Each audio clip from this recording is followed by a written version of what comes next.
अब आते हैं मेरे बच्चे अपने गद्यांश की तरफ, और ये जीवन आप विद्यार्थी जीवन से जुड़ा गद्यांश है, इसी को सब बच्चे आंसर देंगे। ठीक है, हाँ बताएंगे। विद्यार्थी जीवन को मानव की डैश की हड्डी कहें तो डैश अतिशयोक्ति नहीं होगी। बताइए, विद्यार्थी जीवन को मानव की रीढ़ की हड्डी कहें तो, सिर की हड्डी कहें तो, पैर की हड्डी कहें तो, या हाथ की हड्डी कहें तो कौन सा आंसर होगा आपका बिल्कुल राइट? एक बार सभी प्यारे दोस्त बताइएगा जल्दी से।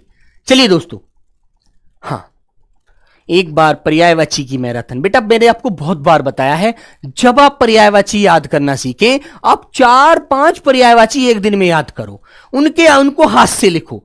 ठीक है, फिर खाना खाते वक्त भी मन में 2-3 बार मनन कर दो उनका, आपको रट जाएगा, आप कभी भी नहीं भूल पाओगे। ठीक है दोस्त, बिल्कुल। तो प्यारे बच्चे, आपका आंसर आएगा रीढ़ की हड्डी। ठीक है, रीढ़ की हड्डी कहें तो डैश, जरा कहें तो जरा अतिशयोक्ति नहीं होगी, कोई अतिशयोक्ति नहीं होगी, कभी अतिशयोक्ति नहीं होगी, या बहुत अतिशयोक्ति नहीं होगी। तो आपका आंसर क्या आना चाहिए, एक बार सब लोग पढ़ करके बताइए। तो आपको कहना चाहिए कि विद्यार्थी जीवन को मानव की रीढ़ की हड्डी कहें तो कोई अतिशयोक्ति नहीं होगी। यह बात सच है। ठीक है मेरे दोस्त, तो आंसर नंबर बी होगा आपका कोई। ठीक है भैया, कोई अतिशयोक्ति नहीं होगी। विद्यार्थी काल में, काल का मतलब बेटा समय होता है, लेकिन आप याद रखिएगा काल को ही हम लोग क्या मानते हैं, तत्समय काल को सही माना जाता है। ठीक है, बिल्कुल। विद्यार्थी काल में बालक में जो डैश पड़ जाते हैं, अज्ञान पड़ जाते हैं, कुसंस्कार पड़ जाते हैं, मतलब बुरे संस्कार पड़ जाते हैं, या संस्कार पड़ जाते हैं, या सभ्य पड़ जाते हैं। ठीक है, तो सबका आंसर बड़ा सिंपल सा आंसर है इसका, तो सभी लोग बता देंगे कि भैया जो संस्कार पड़ जाते हैं, है ना, बिल्कुल। तो बच्चे क्या कहेंगे आप लोग, जो संस्कार पड़ जाते हैं। ठीक है दोस्तों, तो आपका आंसर आना चाहिए प्यारे बच्चे संस्कार।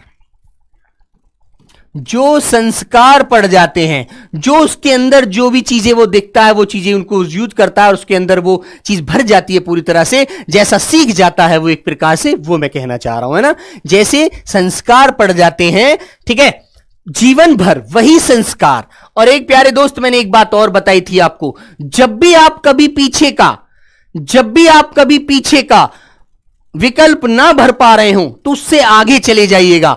आगे जब निकलेंगे तो आपको कहीं ना कहीं कुछ ना कुछ ऐसा क्लू जरूर देगा एग्जामिनर, जिससे आप पीछे वाला विकल्प भी भर देंगे। ठीक है ना, हाँ चलो। तो बच्चे आपको क्या बताना है, जीवन भर वही संस्कार डैश रहते हैं, क्या रहते हैं, अमिट। अमिट रहते हैं, मिट रहते हैं कभी नहीं, तो अमिट रहते हैं। अमिट मतलब जो कभी नहीं मिटते, जिनको कभी छर नहीं किया जा सकता बच्चे, है ना बच्चों, वो अमिट रहते हैं, उनको कोई मिटा ही नहीं सकता, उसके अंदर वो चीजें बिल्कुल समा जाती हैं पूरी तरह से। ठीक है दोस्त, अमिट रहते हैं, इसलिए यही डैश आधारशिला कहा गया है, जीवन काल विजय पराजय। बताइए, इसलिए यही जीवन आधारशिला कहा गया है, इसीलिए यही काल आधारशिला कहा गया है, इसीलिए यही विजय, विजय तो बेटा स्त्रीलिंग है, कहीं गई होना चाहिए था। ठीक है, पराजय भी स्त्रीलिंग है, ये भी नहीं होगा, ए और बी में से ही आंसर होना चाहिए, ये भी आप ध्यान रखो, है ना, बिल्कुल। तो सब लोग बताइएगा। तो प्यारे बच्चे आपको क्या कहना होगा, आपका आंसर आना चाहिए यही काल। ठीक है, इसीलिए यही काल आधारशिला, इसीलिए यही काल आधारशिला कहा गया है। ठीक है दोस्तों, यदि जो विद्यार्थी अपने जीवन में समय का सदुपयोग करते हैं, जो संस्कार उन्हें जन्म से मिलते हैं उन्हें अपने जीवन में अमिट रखते हैं, वो जरूर कामयाब होते हैं। और एक बच्चे एक बात और बता देता हूं, अपने गुरु की कही हुई बात आज आपके सामने रख देता हूं कि मेरे गुरुजी ने कहा था इस बात को कि एक बच्चा भले ही पढ़ने में कमजोर क्यों ना हो, यदि उसके अंदर अनुशासन है तो मां सरस्वती भी उसके अंदर विराजमान हो जाती है और वो जरूर कामयाब होता है। तो प्यारे बहन भाइयों, मेरे दोस्त, मैं तुमसे यही कहना चाहूंगा, अपने अंदर संस्कार रखिएगा। ठीक है, कभी भी आप ये ना सोचें कि हम बड़े हो गए, ठीक है, अब हम बड़े हो गए तो हम बहुत शक्तिशाली हो गए, बहुत बहादुर हो गए हैं, बहुत ज्यादा मैं कहूं तो बुद्धिजीवी हो गए। नहीं मेरे बच्चे, ठीक है, एक अध्यापक, मैं अपने लिए कह देता हूं, एक अध्यापक पूरे जीवन विद्यार्थी रहता है, वो हमेशा सीखता रहेगा, हमेशा पढ़ाता रहेगा, हमेशा सीखने की लालच उसके अंदर रहेगी, तभी तो वो पूरे जीवन एक विद्यार्थी जीवन के रूप में काटता है एक अध्यापक। कभी भी कोई अध्यापक पूरी तरह से पूर्ण अध्यापक नहीं बन पाता, वह पूरे जीवन एक विद्यार्थी रूप में अध्यापक रहता है, क्योंकि अच्छी चीज, नई चीजें सीखता है और बच्चों को बताता है। ठीक है मेरे बच्चे, और जिसके अंदर एक अहम हो जाता है, घमंड हो जाता है कि अब तू तो सब कुछ सीख गया, वो बेटा मामला खराब है, मामला फिर मान लीजिए उसका कोई और छोड़ नहीं रहता, वो अपना पतन स्वयं कर लेता है दोस्तों। ठीक है, तो प्यारे बच्चे याद रखिएगा इन चीजों को। ठीक है दोस्तों, अपने जीवन में अनुशासन बिल्कुल रखिएगा। अनुशासन बहुत बड़ी चीज होती है, बहुत ध्यान से पढ़िएगा, हर चीज को बहुत ध्यान से सीखिएगा।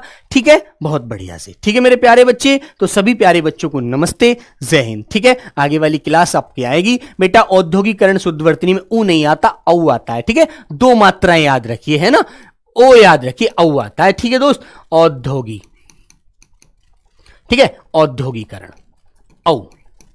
ठीक है दोस्तों, औद्योगिकरण। ठीक है, धो पे आएगा, गी पे आएगा, करण कहेंगे। ठीक है मेरे बच्चे, लेकिन मेरे बच्चे यहां पर बड़ी की मात्रा हम यहां पर लगानी होती है, औद्योगिकरण। ठीक है ना, करण आ रहा है क्योंकि इसलिए। ठीक है, चलो तो याद रखिएगा आप लोग।